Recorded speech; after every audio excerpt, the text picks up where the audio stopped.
The invitation had arrived on cream-colored cardstock with gold embossed lettering. The Thompson family cordially invites you to celebrate Richard's promotion to senior partner at Willowbrook Country Club. Below the formal text, someone had handwritten in pencil, "Dress code strictly enforced, no cheap clothing." I stared at the invitation while sitting in my home office, surrounded by acquisition reports and property deeds. Willowbrook Country Club. I knew it well. I'd purchased it 18 months ago when the previous ownership group defaulted on their loans during the economic downturn. The $23 million acquisition had been one of my simpler deals, a distressed asset with solid bones and an excellent location. What my family didn't know was that their struggling relative had been quietly building a hospitality empire worth $89 million over the past 8 years. While they saw me as the family disappointment who worked some office job, I'd been strategically acquiring undervalued properties, turning them profitable and reinvesting the returns. The country club had been particularly satisfying to purchase. Uncle Richard had been a member there for 15 years, constantly bragging about his exclusive access and using it as a symbol of his superiority over other family members. He'd made countless comments over the years about how certain people could never afford such luxury. Now he was throwing a celebration party there, completely unaware that his despised niece owned every golf cart, every dining room chair, and every blade of grass on the property.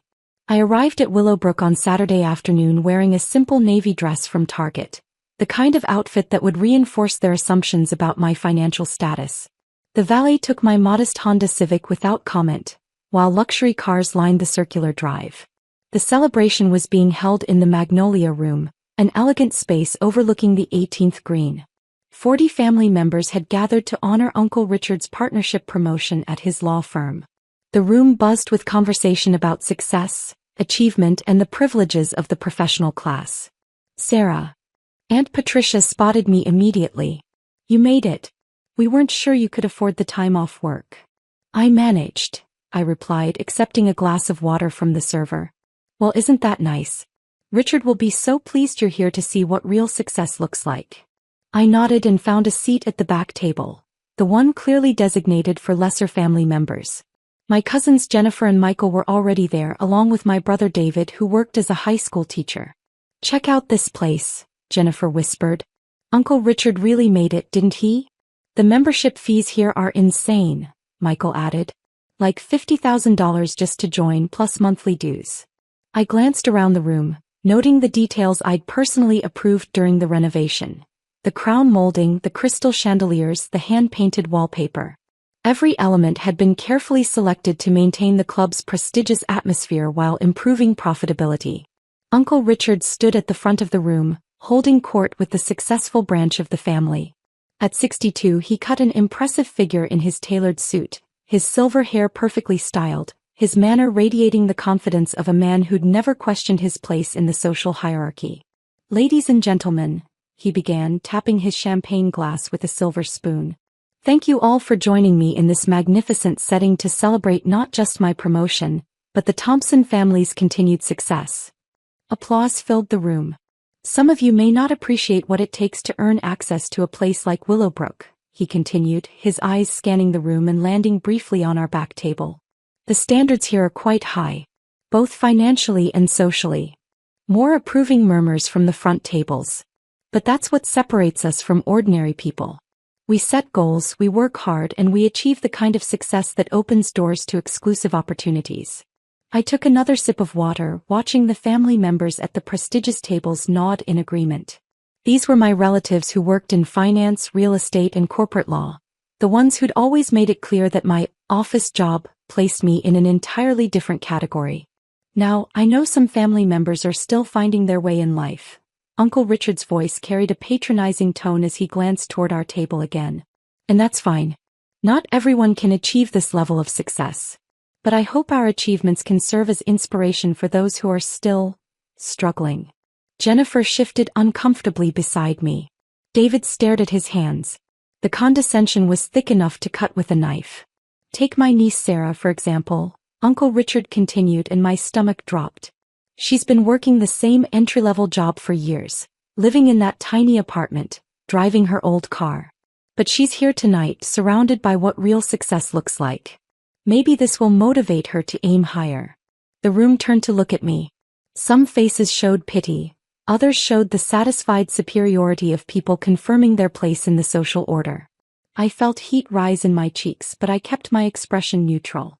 The truth is, Uncle Richard was warming to his theme now. Some people are meant to achieve great things and others are meant to, well, to provide a contrast. Sarah will never own anything nice like this country club membership. Unlike successful family members like us. Everyone nodded in agreement. The message was clear. Know your place, accept your limitations, and be grateful for the opportunity to witness real achievement. I simply sipped my water and said nothing. The dinner continued with more speeches about success, achievement, and the rewards of hard work. Throughout the meal, I received a steady stream of well-meaning but condescending comments from relatives. Don't feel bad about your situation, Sarah, Cousin Jennifer's mother told me during dessert. Not everyone can be wealthy. You contribute in other ways. Have you considered going back to school? Suggested Uncle Robert. Maybe you could still improve your prospects. The important thing is that you're here to support family success, added Aunt Margaret. Even if you can't achieve it yourself. Each comment was delivered with a smile, as if their pity was a gift they were generously bestowing upon me. I thanked them politely and continued eating the chocolate mousse that I'd personally approved for the club's new dessert menu. After dinner, Uncle Richard approached our table with his characteristic swagger. Sarah, thank you for coming tonight. I hope this experience has been educational for you. It certainly has been, I replied truthfully. Good. You know, there's something to be said for knowing your place in life. Not everyone can be a success, but everyone can appreciate success when they see it. Absolutely. I mean, look around you. This is what achievement looks like. The Willowbrook Country Club represents the pinnacle of social and financial success in this city. The membership requirements alone would be impossible for someone in your situation. I imagine they would be, I agreed. Exactly. You'll never own anything nice like this. But you can enjoy it vicariously through family members who have worked hard enough to earn access. He patted my shoulder in what he probably thought was an avuncular gesture. Keep working hard, Sarah. Maybe someday you'll be able to afford to eat at a place like this on your own. That would be something, I said. As the evening wound down, I lingered in the club's marble-appointed lobby, watching my relatives say their goodbyes. Uncle Richard was holding court by the fireplace, regaling a group with stories about his legal victories and his plans to host regular family gatherings at the club. This is going to be our family's regular meeting place, he announced. Quarterly dinners for the successful branch of the family. A tradition we can pass down to our children. I walked to my car with their laughter echoing behind me. The valet brought my Honda Civic around and I could see several relatives watching from the windows, probably commenting on my modest vehicle. The next morning I was in my office by 7 a.m., reviewing financial reports from my various properties. Willowbrook Country Club's numbers were particularly strong. Membership was at capacity, the restaurant was profitable, and the golf course was booked solid through the summer. At 10:30 a.m., I called the club's general manager, Patricia Wells. Good morning, Patricia. I need you to handle something for me. Of course, Ms. Chin. What can I do for you? There's a member named Richard Thompson. Membership number 4782. I need his membership terminated immediately. Any particular reason I should document? Owner's discretion. No further explanation necessary. I'll handle it personally. Should I call him directly? Yes. Please inform him that his membership has been revoked effective immediately, and that he's no longer welcome on the property. Understood. What about his upcoming event reservations? He has the Magnolia Room booked for next month. Cancel everything. And Patricia? Yes. Make sure he understands that this decision is final and non-negotiable. At 2:47 p.m. my phone rang. The caller ID showed Uncle Richard's number. Sarah. His voice was strained, panicked. You'll never believe what just happened. Willowbrook Country Club just revoked my membership. That's terrible, Uncle Richard. Did they give you a reason? The manager said it was owner's orders and refused to explain further. 15 years of membership and they just kicked me out with no explanation. How strange. Did you try talking to someone in charge? I demanded to speak with the owner, but they said the owner doesn't take calls from former members. Former members. Can you believe that? That does seem harsh. Sarah, I need to ask you something and I hope you won't take this the wrong way.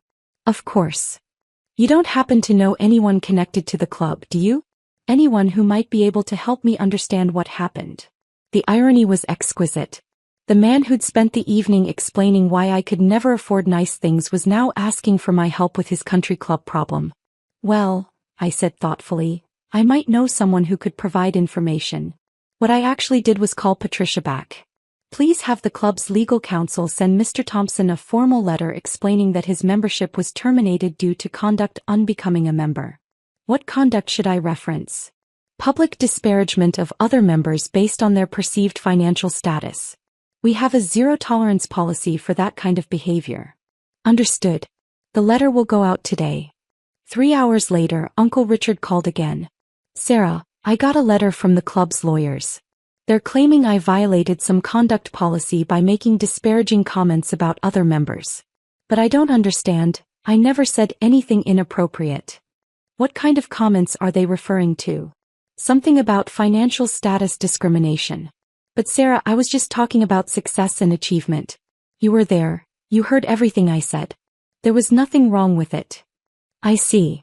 You don't think. I mean, when I mentioned you during my speech, that wasn't inappropriate, was it? I was just using you as an example of different life paths. As an example of what, exactly? Well, you know, of how some people struggle while others succeed. I wasn't being mean about it. You said I would never own anything nice. Right, but that's just realistic. I wasn't trying to hurt your feelings.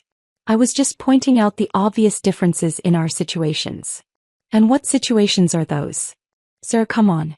You work an entry-level job, live in a small apartment, drive an old car. I'm a senior partner at a major law firm with a country club membership. These are just facts. Are they? Of course they are. Look, I'm sorry if I hurt your feelings, but I was just being honest about our different circumstances. Tell me, Uncle Richard, what exactly do you think my job is? You work in some office somewhere doing, I don't know, filing or administrative work. I see. And you've thought this for how long? Well, always, I guess. I mean, you never talk about work, you don't live extravagantly, you drive that old car. So you made assumptions based on appearances. Reasonable assumptions. Sir, what's this about? Can you help me with the club situation or not? Actually, I can help you understand exactly what happened. Thank you. I knew I could count on family. Uncle Richard, do you know who owns Willowbrook Country Club? Some investment group, I think. Why? The investment group is called Pacific Holdings LLC. Okay. I own Pacific Holdings LLC. There was a long silence. I'm sorry, what? I own the country club, Uncle Richard. I have for 18 months. That's not possible. I purchased it for $23 million when the previous owners defaulted on their loans. $23 million? Sarah, you can't be serious. I'm very serious. Your membership was terminated because the owner, me, doesn't tolerate members who publicly disparage others based on perceived financial status. But you work an office job. I own a consulting firm that specializes in distressed asset acquisition. My portfolio is worth approximately $89 million. $89 million? Yes. The entry-level job you mentioned is actually me running a multi-million-dollar business. That small apartment is a downtown penthouse that I own outright. And the old car is a personal choice. I prefer to live below my means. The silence stretched for nearly a minute. Sarah, are you telling me you're rich? I'm telling you that your assumptions about my life were completely wrong. But why didn't you tell us? Because I wanted to see how you'd treat me without knowing about my money. And last night, you showed me exactly how you really feel about family members you perceive as unsuccessful. I never meant. You used me as an example of failure. In front of 40 family members. At a club I own. If I had known. What? You would have treated me differently? That's exactly the problem, Uncle Richard. Sarah, please. You have to understand. I understand perfectly. Your respect is conditional on wealth. Your family love is based on social status. And your treatment of people depends entirely on what you think they can do for you.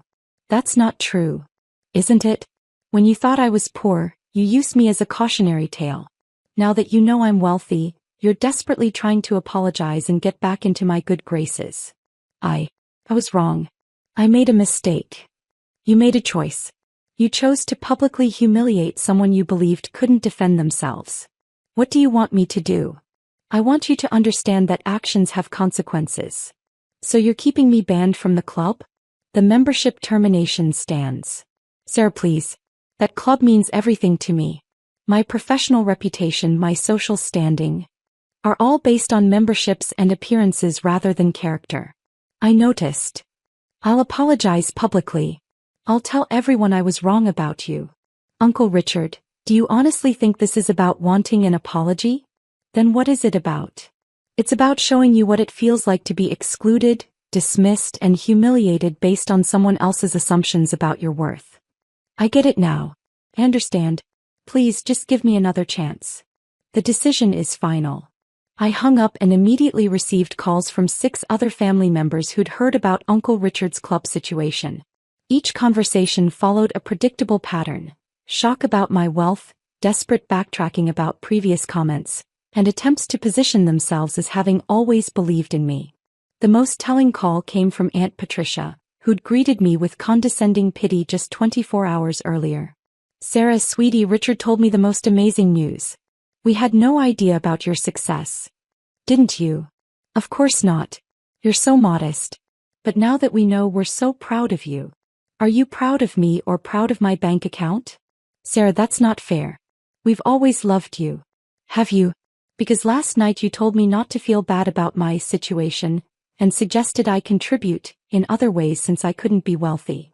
I was just trying to be supportive. You were trying to manage what you saw as a family embarrassment. That's not true. Aunt Patricia, let me ask you something. If you found out tomorrow that I'd lost all my money, how would you treat me? The same way. With love and respect. Would you invite me to family gatherings at expensive venues? Well, I mean, that would depend on whether I could afford it. Exactly. Sarah, you're being unfair. Family relationships are complicated. They don't have to be. But you've all made them conditional on wealth and status. Within a week, the news of my actual financial situation had spread through the entire extended family. The response was swift and predictable. Suddenly everyone wanted to reconnect, to spend time together, to hear about my business success. Invitations poured in. Relatives who hadn't called me in years were organizing lunches, dinners, and coffee dates. The same people who'd spent decades treating me as the family's cautionary tale were now eager to claim credit for my success. We always knew Sarah would make it big, became the family's new narrative. But the most persistent contact came from Uncle Richard himself. He called daily, sent letters, and even showed up at my office building lobby twice before security removed him. His messages followed a predictable cycle: anger at being deceived, bargaining for reinstatement at the club, depression about his social standing, and acceptance that he'd learned his lesson. The final confrontation came 3 weeks after the country club incident. I was leaving my office building when Uncle Richard appeared beside my car. Sarah, please. Just 5 minutes. Uncle Richard, I've asked you not to contact me. I need you to understand something. I've lost everything. My social standing, my professional reputation, my sense of self-worth. Do you understand what you've done to me? I've done exactly what you spent years doing to me. That's different. How? Because I was successful. I had earned my position. And you assumed I hadn't earned mine. But you hid it from us. I lived quietly and let you make your own assumptions. Your assumptions revealed your character. Sarah, I'm begging you. Please reinstate my membership. I'll do anything. Uncle Richard, do you know what the most devastating part of this has been for me? What? Realizing that 40 years of family relationships were based entirely on your perceptions of my social status. That's not true, isn't it? When you thought I was poor, you used me as an example of failure. When you learned I was wealthy, you immediately tried to become my best friend. What part of that suggests genuine family love? I made a mistake. You revealed your true values.